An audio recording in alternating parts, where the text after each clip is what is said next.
In 1999, one of Stanley Kubrick's most enigmatic films premiered, Eyes Wide Shut, starring Tom Cruise and Nicole Kidman. But even more mysterious than the film itself was the director's sudden death just days before its release. Kidman received a disturbing phone call from Kubrick shortly before he passed. And ever since, the movie hasn't just been seen as a masterpiece, it's become the subject of endless speculation, analysis, and conspiracy theories.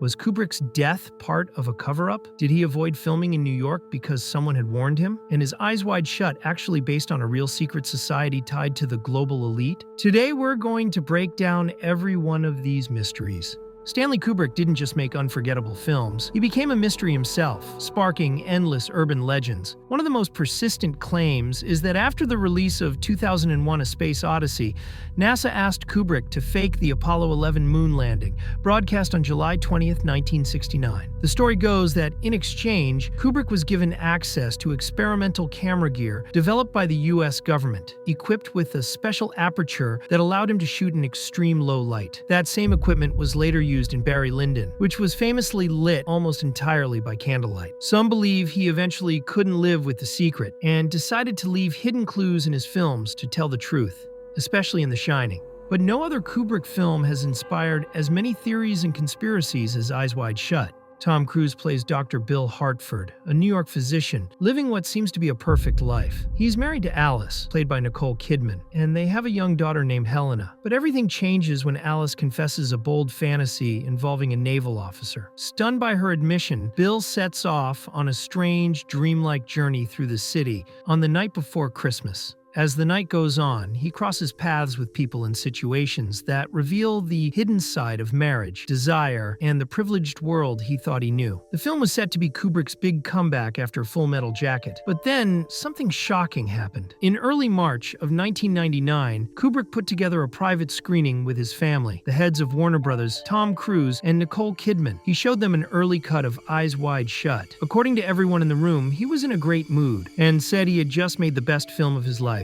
But on March 7th, the news broke. Stanley Kubrick had died. According to the official report, he suffered a heart attack in his sleep at home. In other words, a natural death. But there's one detail Kidman didn't share until 2002. In an interview with National Enquirer, she said that on March 6th, just one day before his death, Kubrick called her. He sounded nervous, and when she asked what was going on, he said, "They're going to poison all of us so fast we won't even have time to react." Kidman thought he was being dramatic, and didn't think much of it at the time. Kidman's revelation only added to the rumors that had already been circulating during the post-production of Eyes Wide Shut that Kubrick had been eliminated. There are, after all, ways to trigger a heart attack without leaving any evidence. But the real question is, who would have wanted him dead, and why? For conspiracy theorists, Eyes Wide Shut became something else entirely, a secret waiting to be uncovered. On the surface, it looked like a drama about desire and the complexity of human nature. But that wasn't enough. They watched it again and again, searching obsessively for hidden clues. They soon realized the key was in the film's most famous scene. Through Nick, a pianist friend, Bill finds out about a secret party at a large house outside the city,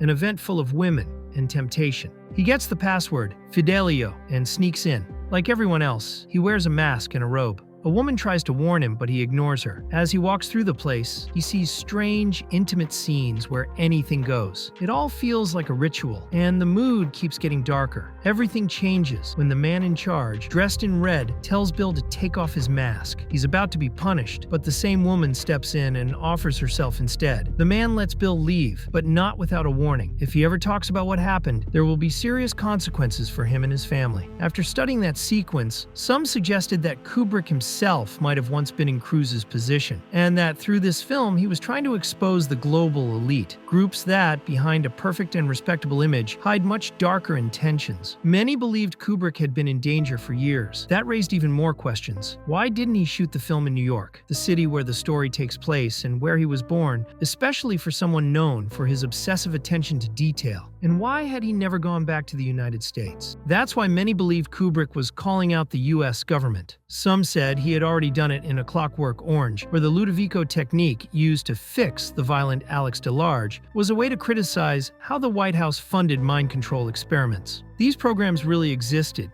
like Project MK Ultra in the 60s and 70s, backed by US intelligence, and some even believe it was connected to the Manson murders. If that was the case, Kubrick may have spent years living under threat. That could explain why he left the US and moved his family to the Child Wickberry estate in England. However, that theory doesn't match what Kubrick said himself. In one of the few interviews he gave, he said he moved to the UK because he felt comfortable there and had access to a good low-cost production center. He also wanted to stay away from Hollywood, where he had little creative control, and from the growing danger in New York. That's why, starting with Lolita, he shot all his films in England, even if he had to recreate other places and time periods. As for why he never went back, he said he was afraid of flying. But those statements are easy to question. If there's one director who had full creative control his entire career, even with big studios, it was Stanley Kubrick. And about that fear of flying, he still showed up at festivals and conferences all over Europe. So, yeah, there's still a lot to dig into. Over time, people started linking Eyes Wide Shut to the couple formed by Baron Guy de Rothschild and Baroness Marie-Helene de Rothschild, members of a powerful European dynasty. On December 12, 1972, they hosted a party at the Château de Ferrières, just outside Paris. They invited European aristocrats and stars like Audrey Hepburn. Everyone had to wear formal clothes and strange accessories designed by Salvador Dali. The event was meant to be private, but some photos got out and showed a very bizarre setting. Fancy rooms filled with people wearing animal masks and cages on their heads. The centerpieces were stuffed turtles and broken baby dolls. Dinner was served on top of a naked mannequin, lying on a table covered in roses. And one last thing, the outside of the chateau was lit in red. The Rothschild Party set off a wave of theories. The most popular said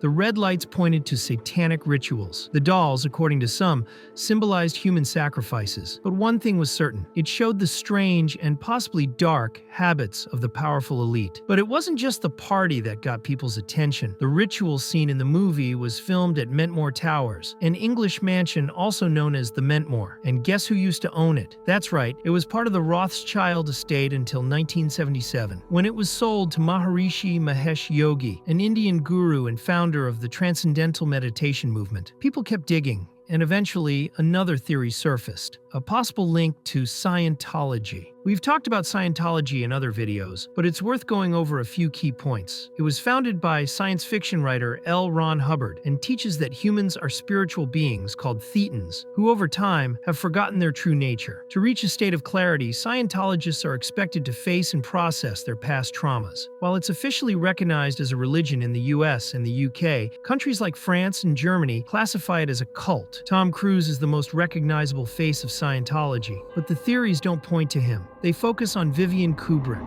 the filmmaker's youngest daughter. She worked closely with her father, filming behind-the-scenes footage for his movies. She also joined the crew of Eyes Wide Shut, but around that time, she got involved with the church. Soon after, she walked away. Not just from the production, but from her family too. Kubrick reportedly wrote her a 40-page letter, asking her to come back, not just to the film, but to his life. She never did. Vivian's case led to a new wave of theories. Some believe Kubrick used Eyes Wide Shut to expose questionable practices within Scientology. One scene in particular caught people's attention. At the end of the film, Bill and Alice walk through a toy store with Helena when the little girl suddenly wanders off, followed by two men in suits. Those same men had appeared earlier in the film at the Christmas party hosted by Victor Ziegler, Bill's friend. According to some, Kubrick was trying to show how his daughter had been pulled away by mysterious figures who had been watching from the very beginning. The Scientology theories didn't have much to stand on. For one, Vivian joined the church while the film was already in production, and the script had been written long before that. In 2014, she shared photos of her father on Twitter, along with a message saying how much she loved him, proof that their relationship hadn't been completely broken. 2 years later, she used the same platform to respond to theories about her father, though she was talking specifically about the claims that he faked the moon landing. Still, in that same post, she wrote something that caught people's attention. There are plenty of real conspiracies that have happened throughout history, or are happening right now. But over time, new rumors once again pointed to a link between Eyes Wide Shut and secret societies. Secret societies are said to have been around for centuries, made up of kings, presidents, celebrities, and other powerful figures. They're believed to influence major events in history, and to share one goal: creating a new world order, a single global government with total control. Kubrick's connection to secret societies is said to have started back in the 60s, when they approached him to take part in their plans for control. It's believed he refused and started using his films to expose their strange behavior. According to the theory, he began showing signs of this in movies like A Clockwork Orange and Barry Lyndon, but revealed everything in Eyes Wide Shut. That's why some believe they decided to get rid of him. They also would have pressured Warner Brothers to change the final cut, so their secrets wouldn't come to light. Still, fans of the film and of conspiracy theories notice strange and symbolic elements, often tied to secret groups. One of the most talked about is the mirror, which shows up as early as the poster. Some believe it works like a portal to dark places, where people trade their souls for fame and fortune. Another recurring symbol is the pentagram, often associated with Satanism. The film also features 8-pointed stars, known as Stars of Ishtar, named after the Mesopotamian goddess of war, love, and fertility. You can spot them when Bill arrives at the secret ceremony, and even earlier in the decorations at Ziegler's Christmas party. A third symbol is the all-seeing eye. You can spot it right on the poster.